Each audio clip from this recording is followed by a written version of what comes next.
산업 얘기를 조금 이제 하고 마지막 시간이 거의 다 돼가는 것 같습니다. 그래서 마무리를 하도록 하겠습니다. 아까 얘기가 나왔던 게 기간산업안정기금 이게 나왔고요. 지금 이제 이 기금의 구체적인 운영 방식에 대해서는 아직 법에 아마 개정이 필요한 것 같습니다. 그래서 어떻게 이제 법이 될지 대략적인 그런 디자인은 나와 있지만 구체적으로 어떻게 될지에 대해서는 지금 이제 아직 좀 더 생각을 모아봐야 되는 그런 상황인 것 같습니다. 여기에 대해서 우리 주원 실장님 업계에서 나오셨기 때문에 아마 이 문제에 대해서 관심이 많을 거라고 생각이 되는데요. 여기에 대해서 지금 현재 이 방안에 대해서 한번 나온 얘기를 한번 평가해 주시고요. 어떠한 보완책이 필요한지 간략하게 말씀해 주시기 바랍니다. 일단은 뭐 정부가 이제 돈을 지원을 하고 그다음에 이제 대신 정부가 이제 지원받은 기업들한테 요구하는 게 뭐 고용 유지 그리고 자구 노력, 이익 공유 뭐 세 가지인 것 같은데요. 근데 논리적으로는 정부가 돈을 기업에 지원을 했으니까 뭐 이 정도는 기업이 부담을 해야 된다는 데는 뭐 이견은 없습니다. 다만 이제 경영권 간섭이 될 수 있다는 게 이제 제게 가장 큰 우려긴 한데요. 그러니까 왜냐하면은 뭐 지원 중에 일부가 만약에 그 회사의 주식을 취득하는 이제 그런 쪽으로 간다면 나중에 이제 경영권에 간섭이 될 수가 있는데, 근데 이제 금융위원장이나 뭐 정부 쪽에서 하는 얘기는 그런 거는 없다. 뭐 법을 개정해서라도 그 확고한 원칙은 지키겠다라고 하니까 뭐 제게 우려는 아마 해소가 될 걸로 생각이 됩니다. 그래서 뭐 그런 쪽은 아마 이제 보완이 들어갈 것 같고요. 제 생각에는. 그리고 이제 그것보다도 좀 재계 입장이라기보다는 두 번째로 우려가 되는 거는 지금 40조인데 이게 이제 하반기에는 400조가 될 수도 있고요. 내년에는 4천조가 될 수도 있거든요. 무슨 얘기냐면 이제 이 7가지 기간 산업, 7대 기간 산업이라는 것들의 내용을 보면 뭐 넓게 보면 기간 산업에 들어갈 수 있는 산업들도 있지만 그 중에 상당수는 어떻게 보면 지금 산업 경쟁력 자체가 상당히 문제가 되고 산업이 어떻게 될지 모르는 그런 산업들이 꽤 많아요. 그러니까 특정한 산업을 얘기하기는 제가 그렇지만 그러니까 반드시 그렇게 된다는 건 아닌데 항공산업의 예를 들어 보면 다시 말씀드리지만 항공산업이 이렇게 된다는 건 아니고 우리가 이제 코로나가 치료제가 개발이 안 된다고 생각하면 우리가 이제 해외여행을 가고 싶다고 해서 막 갈 수 있는 시대는 아닌 것 같아요. 당분간은. 그게 뭐 1, 2년 안에 끝나면 좋은데 5년, 10년이 된다? 이러면 항공산업은 뭐 우리나라는 물론이고 전 세계적으로 일단은 공급과잉이거든요. 그것도 어마어마한 공급과잉입니다. 한 뭐 직관적으로는 항공기의 한 절반 정도는 날려야 될 상황이거든요. 그럼 항공산업에 이렇게 지원이 들어가는 게 만약에 그런 우려가 만약에 현실화된다면 이건 밑빠진 독에 물 붓기입니다. 근데 이런 상황이 자동차나 조선이나 해운도 지금 몇 년째 경쟁력 문제, 즉 공급과잉 문제로 애를 먹고 있거든요. 근데 지금 그 코로나 사태가 끝나고 내년에 세계 경제 성장률이 플러스가 크게 나오면서 반등한다고 하지만 그 숫자상으로 우리가 착시가 있는 게 GDP 손실은 그대로 계속합니다. 즉 기존의 성장 경로에서 한참 떨어져서 저성장으로 간다는 것. 이게 거의 모든 산업의 공통적으로 이제 절대적으로 수요가 부족한 상황이 되고요. 그러면 거의 모든 산업에서 공급 과잉이 되는 겁니다. 정부가 이 7가지 기간 산업을 선정할 때 그런 고민이 있었는지 지금 당장은 막아야 되겠지만 이게 시간이 가면 갈수록 어떤 산업은 정부가 계속 지원해 주는 게 오히려 한계 기업의 생명만 유지하는 건 아닌지 이런 것도 나중에는 좀 정부가 심각하게 좀 고민을 해봐야 될 부분이지 않나 생각이 듭니다. 네, 정부 지원을 할 때는 일시적 충격으로 지원을 통해서 회복할 수 있다고 판단되면 지원을 해주는 게 맞지만 계속해서 그런 가능성이 없다면 그건 구조 조정이 맞다. 그래서 그걸 잘 구분해서 정책을 해야 될 것이다. 이런 중요한 말씀을 해주셨습니다.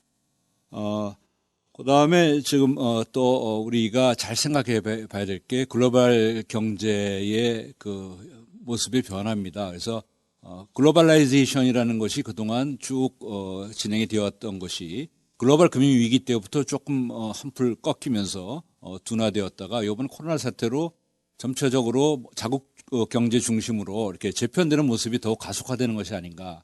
이런 와중에서 이제 기업들의 이른바 리쇼어링, 자국으로 이렇게 귀환하는 이제 이런 현상들이 두드러지고 있다. 그러면 이거는 이제 우리가 좀 추진을 해서 어떤 정책을 추진해서 잘 해야 될 거다. 근데 우리나라가 2013년부터 이른바 유턴법이라는 걸 통해 갖고 하려고는 했습니다만은 별 성과는 없습니다. 여기에 반해서 이제 미국 같은 데는 굉장히 성과가 좋은데요. 우리나라에서 이 기회에 일자리 창출을 위해서도 굉장히 중요한 그런 과제가 아닌가 이렇게 생각이 됩니다. 어떤 방안이 있을까요? 우리 송도한 소장님 말씀을 좀 부탁드립니다.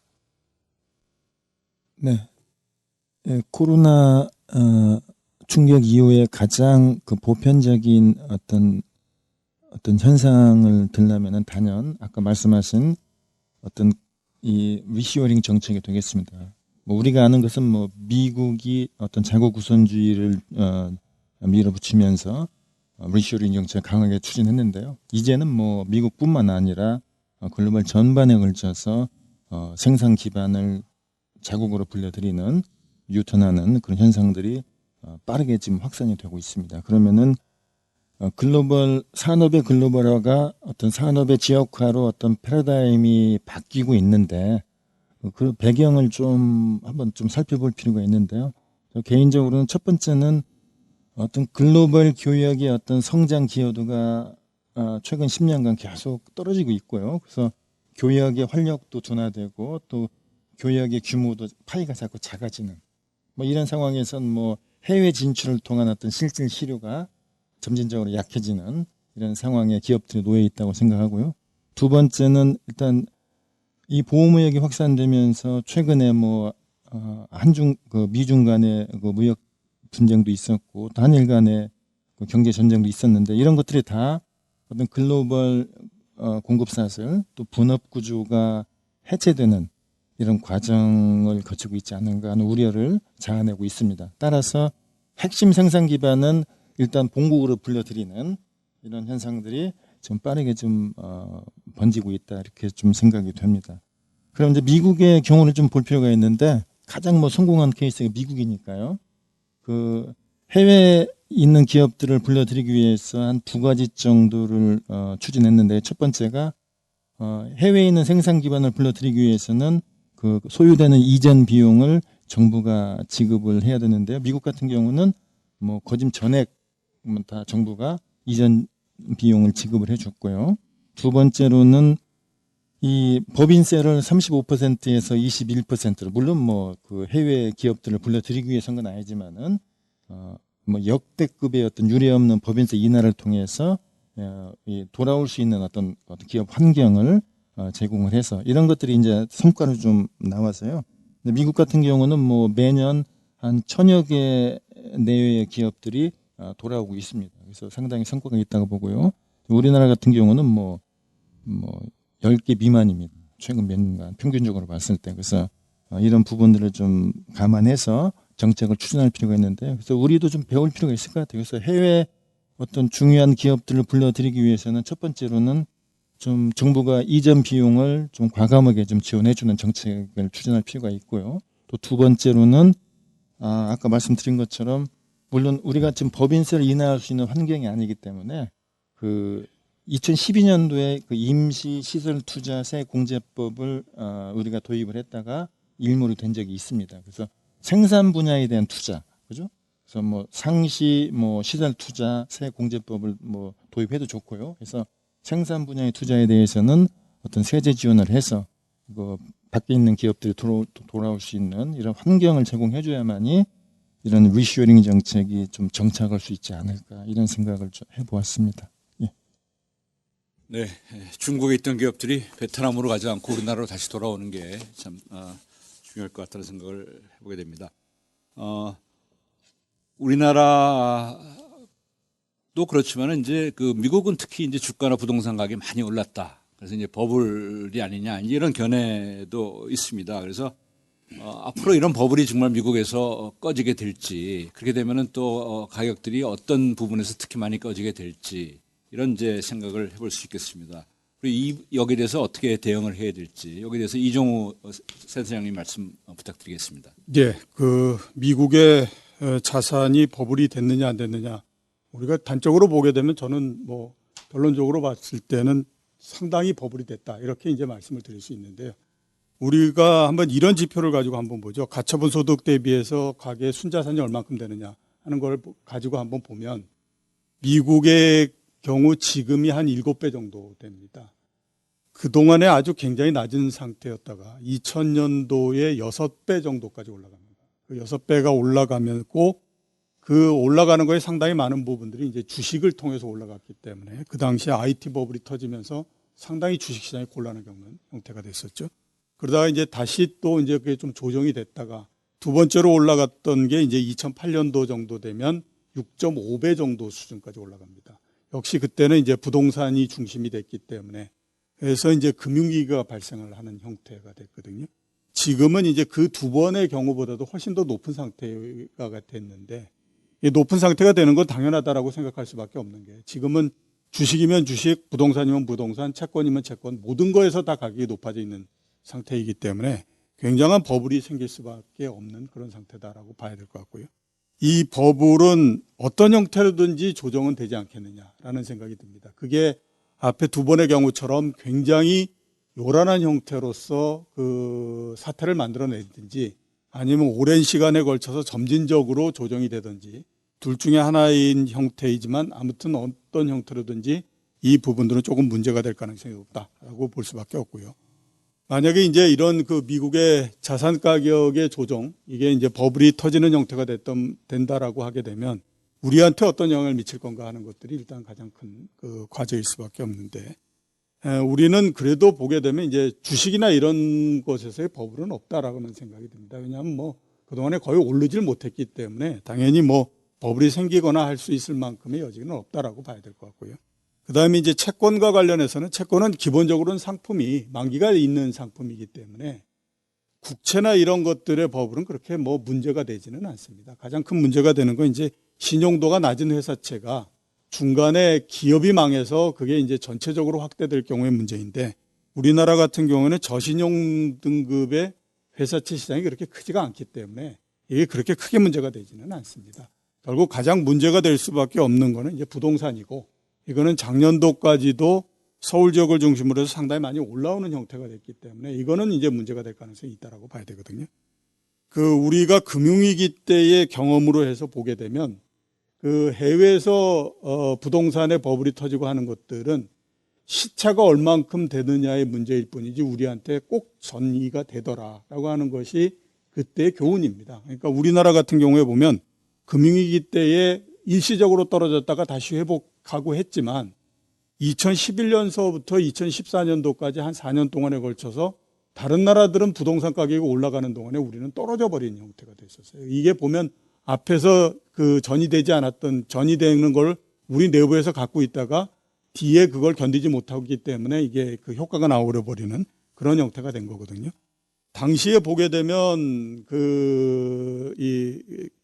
감정원이나 이런 데에서 기준으로 따졌을 때도 강남 지역의 부동산 가격이 11% 정도 하락을 했습니다. 그러면 이걸 실거래 가격으로 따지게 되면 25%에서 30% 정도가 하락을 하는 거거든요. 그렇기 때문에 당연히 부동산에 따른 문제는 여러 가지가 있을 수밖에 없는데 앞에서 박정원 전무님 말씀하셨던 것처럼 제가 생각하기에도 가계부채 문제가 부동산 때문에 크게 문제가 되거나 그럴 가능성은 별로 크지는 않다라고 생각됩니다. 오히려 지금 우리가 생각했을 때 보다 더 크게 문제가 될 수 있는 거는 작년도 마지막 부동산 가격을 올렸던 가장 주역이 누구냐 하면 30대였었고요. 30대가 이 대출을 통해 가지고 마지막 올리는 형태가 됐었는데 이 세대가 불만이 굉장히 많이 생길 뿐만 아니라 그래서 사회적으로 문제가 굉장히 많이 될 뿐만 아니라 문제는 앞으로 가장 왕성하게 그 생산활동에 들어가야 되는 세대가 시작하면서부터 너무 많은 부채에 시달려버리는 형태가 될 가능성이 높기 때문에 아마 이런 부분들이 제가 봤을 때 우리가 사회적으로 상당히 치러야 되는 비용이 아닐까라는 생각을 가지고 있습니다. 마지막으로 김영입 교수님께 여쭤보겠습니다. 김영입 교수님은 우리나라의 그 구조적인 저성장 기조에 대해서 많은 걱정을 하고 계신 것 같습니다. 그리고 일본 경제, 버블 붕괴 이후의 일본 경제하고 또 우리나라를 많이 비교도 하시는 것 같습니다. 근데 이제 그렇게 비교를 하다 보면 굉장히 우울해집니다. 우울해지는데, 그래도 우리가 일본하고 좀 다른 점이 있지 않을까요? 그런, 어떤 점이 좀 다를까를 생각해 볼 수 있을 것 같고, 또한 정말로 구조적 문제가 문제라면 그걸 지금이라도 고쳐 나가야 될 것 같은데, 어떤 부분부터 우리가 손을 봐서 그런 데서 좀 벗어날 수가 있을지 거기에 대해서 말씀을 좀 듣고 싶습니다. 예, 세계에서 명목 GDP가 실질 GDP보다 낮은 나라는 제가 일본에는 건지 본 적이 없습니다. 94년부터 명목 GDP가 실질 GDP가 나타났는데 GDP 디플레이트가 물가가 떨어졌다는 거죠. 그런데 우리나라에서 그런 조짐이 나타나고 있어요. 그래서 2018년 4분기부터 작년 4분기까지 5분기 연속 GDP 디플레이트가 연평 분기 평균 마이너스 0.8% 떨어졌거든요. 그래서 혹시나도 우리가 또 명목 GDP가 실질 GDP보다 낮아지는 조짐이 나타나지 않는가.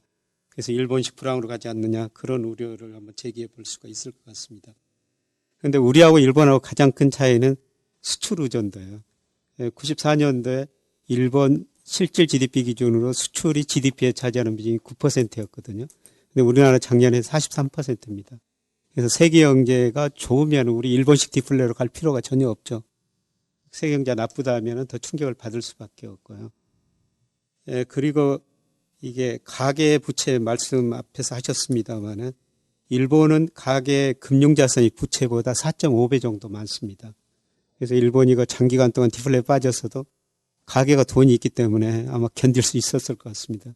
근데 우리나라는 2.1배밖에 안 되고 그것도 차별화가 심화되어 있거든요. 그래서 만약 불황에 빠지면 우리나라 가계들이 상당히 어렵겠구나. 소비가 일본보다도 더 안 될 수 있겠구나. 이런 생각을 해봅니다. 그래서 결국은 우리가 잠재 성장률을 한 단계 높일 방법을 생각해 봐야 되는데 이미 그 노동은 주어졌으니까 어쩔 수 없고 자본 지금 우리 기업들이 가지고 있는 현금성 자산이 한국은행 자금순환표 보면 한 638조 정도 작년 말 현재 되거든요. 이 자금을 투자로 좀 유도해야 된다. 그래서 킨들버그 교수가 체제의 불확실성이라는 이야기를 했는데요. 지금 우리 정부가 저도 뭐 구체적인 뭐 때문에 그런지 모르겠지만은 기업들이 우리 정부를 굉장히 좀 투자 측면에서는 별로 좁게 생각 안 해요. 그래서 이 기회에 아마 우리 정부가 친기업 정책을 하나라도 좀 내놓았으면 좋겠어요. 체제 불확실성 그걸 없애줬으면 좋겠거든요. 예, 그러면은 아마 기업들도 조금 더 투자를 하지 않을까. 예, 그렇게 생각합니다. 그런데 결국은 우리 생산성을 늘려야지 우리 잠재 성장률이 올라갈 수가 있는데요. 잠재 성장률을 올릴 수 있는 방법이 저는 유일하게 생산성 제고 방법이라고 그러는데 지금 그러려면은 지금 사회적 대타협이 필요한 시기가 아닌가. 그래서 마치 코로나 위기로 그 분위기가 저는 조성됐다고 생각하고 있거든요. 그래서 각 경제 주체 대표들이 만나가지고 사회적 대타협을 통한 생산성 개선 이런 것을 한번 모색해 볼 시기가 아닌가 생각이 됩니다. 교수님 말씀하신 데 한 가지만 더 말씀을 드리면 다 일본이랑 뭐 비슷한데 일본보다 난 점은 우리나라는 아직 정부 부채가 일본보다는 훨씬 낫다. 정부가 할 수 있는 역할을 할 수 있는 나라다라는 게 좀 차이라면 차이일 수 있는 것 같습니다. 일본하고 차이를 우리 김영익 교수님은 조금 부정적인 측면에서 우리가 일본하고 차이점을 말씀해 주는데 다행히 또 긍정적인 측면에서 또 차이점을 말씀해 주신 것 같습니다. 하여튼 우리가 이 저성장 구조에서 벗어나려면 기업 친화적인 그런 정책 기조가 필요하고 그다음에 노사 간의 대타협 같은 그런 것이 필요하다라는 그런 또 중요한 말씀을 해 주셨습니다. 이제 오늘 토론을 마무리할 시간이 되었습니다. 오늘 코로나19 이후 달라진 거시경제와 금융시장 상황 그리고 정부의 대응에 대한 평가와 보완 방안에 대해서 여러 전문가들의 의견을 들어보았습니다. 코로나 경제 위기에 대한 정책 대응은 당국이 스스로 통제할 수 없는 감염과 방역이라는 외생 변수 그리고 세계 경제의 여건이라는 또 다른 외생 변수에 의해서 그 효과가 제약될 수밖에 없습니다. 그럼에도 불구하고 우리가 해야만 하고 또 할 수 있는 정책 방안을 계속 고안하고 보완해 나가야 할 것입니다. 저는 현 시점의 경제정책은 크게 세 가지 트랙으로 전개되어야 한다고 봅니다. 첫째는 이번 사태로 충격을 직접 받게 된 기업, 소상공인, 노동자들의 재기를 지원해 주는 것입니다. 둘째는 실물 부문의 위기가 금융 부문의 시스템 위기로 전이되지 않도록 하는 것입니다. 셋째는 포스트 코로나 시대에 대한 대비입니다. 이번 위기 이후에 열릴 새로운 변화에 한국 경제가 잘 적응해 나갈 수 있도록 준비할 필요가 있을 것입니다. 오늘 세미나가 이러한 정부의 대응 방안 마련에 도움이 되었기를 기대합니다. 또한 세미나가 일반 시청자분들에게도 현 상황을 이해하고 앞으로를 계획하는 데 도움이 되었기를 희망합니다. 참석해 주신 토론자 여러분 모두 수고하셨습니다. 감사합니다.